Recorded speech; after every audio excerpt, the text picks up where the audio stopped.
So everybody's talking about how to clean cast iron using electrolysis, using a battery charger, a Arm & Hammer soda wash, not baking soda, but soda wash.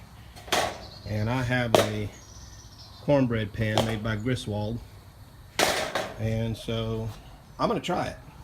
But instead of using a square tub, I've just got this round bucket, piece of sheet metal, and I'm going to hang that pan with this piece of wire here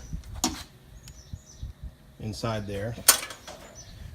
I'll suspend it from this piece of PVC pipe that I took a hacksaw and I cut slots in it, keep it from rolling, and to center it. I'll show you the finished product when done. Alright, I got it set up and it's been running for about maybe 10 minutes. It has a really good rolling bubble action here. It is really peeling off the old rust and corrosion off of that cornbread pan. And my battery charger is pulling about 15 amps. Luckily I've got this really old battery charger. They say you need a manual.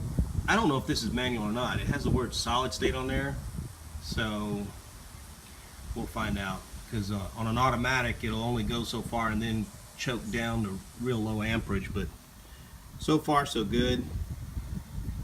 We have a timer set for an hour, and then 1 hour I'll come back and check on it. Okay, it's the next day. We had a good time yesterday restoring some cast iron. This is the result of the second batch right here. And one of the things I want to point out, when doing this method and you use a battery charger, your positive lead from your battery charger is going to go to your sheet metal, or you could use cooking pans, old tin pans, or even rebar, concrete rebar. I mean, just anything that's going to be a sacrifice metal. And then your negative lead from your battery charger is going to go to the piece that you're cleaning. And mine is missing the clamp, so I just wire nutted that wire to it.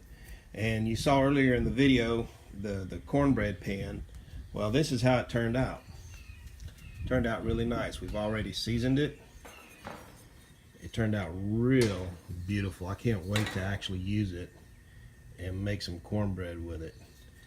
And then we got a lot more to go. And in the description below, I'll give you a link to another project that we did for organizing all of the cornbread pans and other cast iron cookware we have. So be sure to click that link and check that out. It's a really neat project.